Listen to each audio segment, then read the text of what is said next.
A paz do Senhor a todos os irmãos, aqui é o irmão Xavier do Projeto Vida.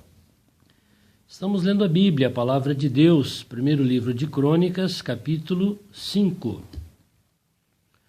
Quanto aos filhos de Ruben, o primogênito de Israel, porque ele era o primogênito, mas porque profanara a cama de seu pai, deu-se a sua primogenitura aos filhos de José, filho de Israel, para assim não ser contado na genealogia da primogenitura. Porque Judá foi poderoso entre seus irmãos, e dele provém o príncipe, porém a primogenitura foi de José.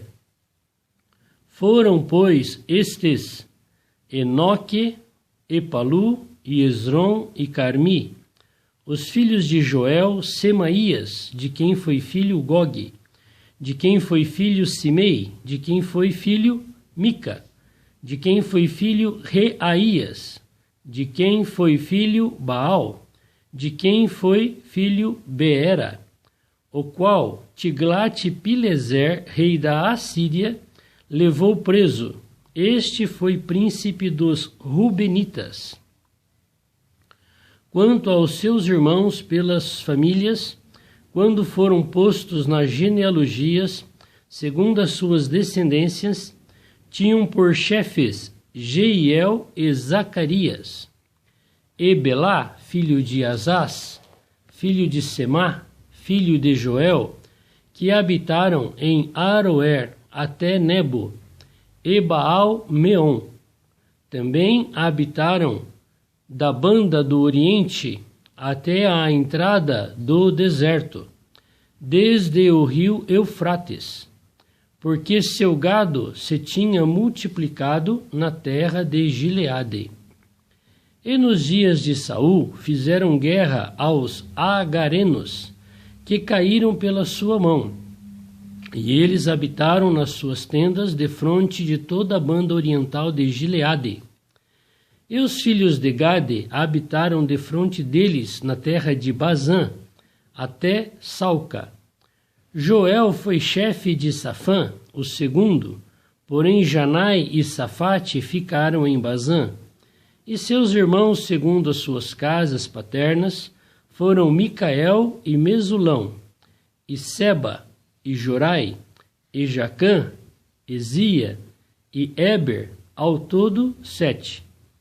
Estes foram os filhos de Abiail, filho de Uri, filho de Jaroa, filho de Gileade, filho de Micael, filho de Gesizai, filho de Jado, filho de Bus. Ai, filho de Abidiel, filho de Guni, foi chefe da casa de seus pais. E habitaram em Gileade e Bazã, e nos lugares da sua jurisdição, como também em todos os arrebaldes de Saron, até as suas saídas.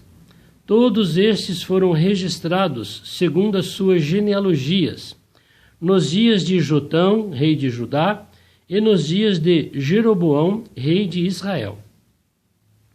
Dos filhos de Ruben e dos Gaditas e da meia tribo de Manassés, homens muito belicosos que traziam escudo e espada, entesavam o arco e eram destros na guerra. Houve 44.760 que saíam a peleja, e fizeram guerra aos agarenos, como a Getur e a Nafis e a Nodabe, e foram ajudados contra eles, e os agarenos e todos quantos estavam com eles foram entregues em sua mão, porque clamaram a Deus na peleja, ele lhes deu ouvidos, porquanto confiaram nele. E levaram preso o seu gado, seus camelos, 50.250 ovelhas, e 2.000 jumentos e 100.000 pessoas. Porque muitos feridos caíram, porque de Deus era a peleja, e habitaram em seu lugar até ao cativeiro. E os filhos da meia tribo de Manassés habitaram naquela terra de Bazã até Baal Hermon e Senir e o monte Hermon, e eles se multiplicaram. E estes foram cabeças de suas casas paternas, a saber, Éfer e Isi e Eliel e Azriel e Jeremias e Odavias e Jadiel, homens valentes, homens de nome e chefe das casas de seus pais. Porém transgrediram contra Deus de seus pais, e foram após os deuses dos povos da terra, os quais Deus destruíra diante deles.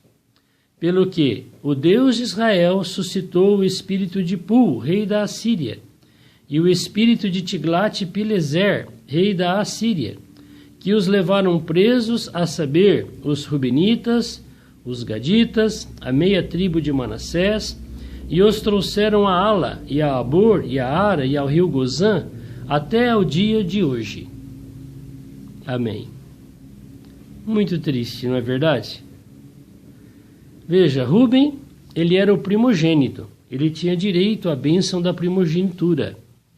Metade das riquezas do seu pai ficaria para ele, e ele também cuidaria dos seus pais até que morressem. A outra metade seria dividido entre todos os irmãos. Ele tinha porção dobrada de toda a herança. Mas ele perdeu isso por causa do pecado de fornicação, porque ele subiu ao leito de seu pai. E aqui nós vemos que o Senhor falou que ele visita o pecado até a terceira e quarta geração daqueles que aborrecem.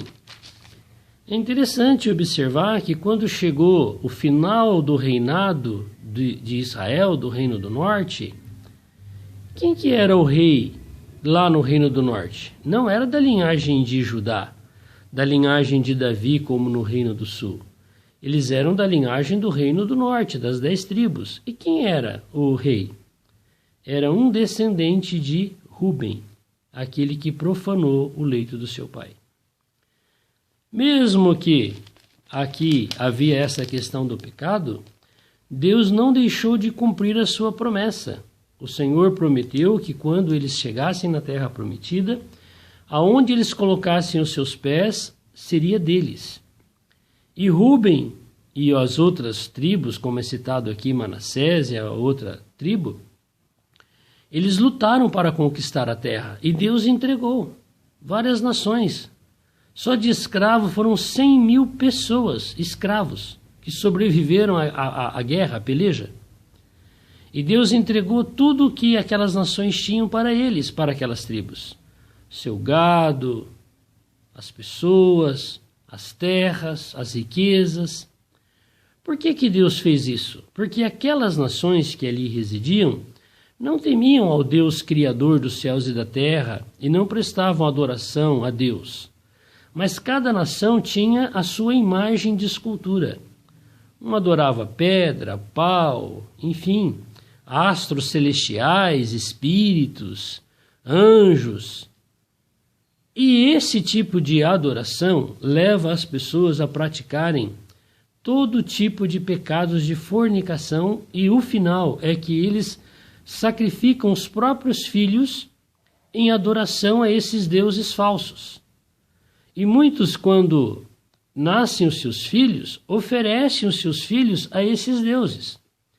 Então hoje não é estranho nós observarmos pessoas dizer assim, eu sou filho de, e fala o nome do ídolo, da imagem, porque os pais consagraram aquela criança quando nasceu aquela imagem, aquele ídolo. E isso é uma abominação a Deus. E foi por essa razão que Deus entregou todas estas nações nas mãos dos judeus, dos israelitas. E aqui está usando o exemplo da tribo de Ruben. Mesmo não tem nada a ver a questão do pecado dele com a promessa de Deus. Mesmo que ele profanou o leito do pai, Deus cumpriu a sua palavra em entregar todas aquelas coisas que Deus havia dito para eles. Mas olha, Deus os advertiu quando eles entraram. Se vocês fizerem como estas nações fizeram, vocês também serão expulsos. E é o que está registrado aqui. Olha só o versículo 25 do capítulo 5 de 1 Crônicas. Porém, transgrediram contra o Deus de seus pais e foram após os deuses dos povos da terra, os quais Deus destruíra de diante deles. Pelo que o Deus de Israel suscitou o espírito de Pul, rei da Assíria, e o espírito de Tiglat-Pileser, rei da Assíria, que os levaram presos, a saber, os Rubenitas, os Gaditas e a meia tribo de Manassés, e os trouxeram para, essa aqui é a terra do rei da Assíria, Ala, Abor, Ara, ao rio Gozã, até o dia de hoje. Então veja que o Senhor, da mesma maneira como ele cumpriu a promessa de bênção, o Senhor também cumpriu a palavra de maldição, porque o povo se corrompeu e quebrou a aliança com o Senhor Deus Todo-Poderoso, o Criador. Então hoje isso aqui tem que servir de grande advertência para todos nós. O Senhor, ele exige de nós como um casamento entre um homem e uma mulher, a fidelidade. Se tem uma coisa que acaba com o casamento é infidelidade. Quando isso acontece, o casamento ruiu. O Senhor compara toda a espécie humana, todo o povo que creu nele como uma mulher, como uma noiva. Porque ele diz assim, eu sou o vosso marido. Ele falou para o povo de Israel. E hoje o povo de Israel é todo aquele que tem a vida do verdadeiro israelita dentro de si. O Senhor Jesus Cristo, o príncipe. Como nós já lemos, que ele falou, de Judá surgirá o príncipe. Quem era o príncipe que viria de Judá? O Senhor Jesus, que veio da linhagem de Davi. Então veja que hoje o Senhor também coloca diante de nós essa situação. Se nós formos infiéis a Deus, além dele termos outros deuses, outras imagens de escultura que não é Deus, e prestarmos reverência e adoração, invocarmos espíritos que não é o do Senhor, invocarmos espíritos de mortos, de anjos, adoração de astros celestes, adorar a árvore, animais, isto é abominação. Isto é a quebra da fidelidade do nosso casamento espiritual com o próprio Criador, com Deus. O que vai acontecer conosco? O que aconteceu com o povo de Israel? Foram destruídos por Deus. Mas Deus não tinha feito uma aliança com eles? Sim, mas eles quebraram a aliança. E eles foram praticar aquilo que as nações que moravam ali praticavam. Inclusive oferecer seus filhos a esses deuses falsos. E esse foi a derrota deles. Então, se Deus não poupou os judeus, que foi escolhido por Deus, Abraão, Isaque e Jacó, 12 filhos, 12 tribos, o povo de Israel. Se Deus não os poupou, você acha que Deus vai poupar você? Vai poupar a mim? Então isso serve de uma advertência para nós. Assim como Deus advertiu os judeus quando entraram na Terra Prometida, que eles deveriam ser fiéis a Ele, e Ele iria abençoá-los e guardá-los e protegê-los. Mas o que eles escolheram? Satanás, o diabo. Porque seguir qualquer coisa que não é o próprio Criador é seguir Satanás, o seu adversário, o seu opositor. Em breve, Deus vai trazer esse julgamento para toda a terra. Todas as nações da terra serão entregues à grande tribulação. Serão entregues ao governo do rei da Assíria, que é tipificado pelo Tiglat-Pileser e por Pul, que é o próprio Satanás. O anticristo está para surgir na grande tribulação. E nós estamos para começar esse período dos últimos 7 anos, o qual a última metade, os 3 anos e meio finais, é a grande tribulação. E aí então nós precisamos checar a nossa situação. Nós somos fiéis ao Senhor ou somos infiéis? Seremos deixados se formos infiéis. E se formos fiéis, em Apocalipse diz, ao vencedor, eu vou livrar da hora da provação que há de vir sobre o mundo inteiro para experimentar os que habitam sobre a terra. Vamos orar? Senhor Deus Todo-Poderoso, obrigado pela revelação da Tua Palavra. Obrigado por aquilo que ficou registrado, Senhor, sobre a vida de Rubem, e sobre o fim, Senhor, dos Rubenitas, dos Gaditas e dos Manassitas. Foram levados para a Síria e foram destruídos totalmente. Não sobrou nada. Senhor, nós te agradecemos porque o Senhor tem nos advertido com respeito à grande tribulação. E nessa manhã nós te pedimos temor no nosso coração. Senhor, nós queremos temer a tua palavra e queremos ser salvos por ela. Ajuda-nos, Senhor, a vivermos na tua presença. Amém. Deus te abençoe. Louvado seja o nome do Senhor. Vamos fazer a escolha certa. Aleluia.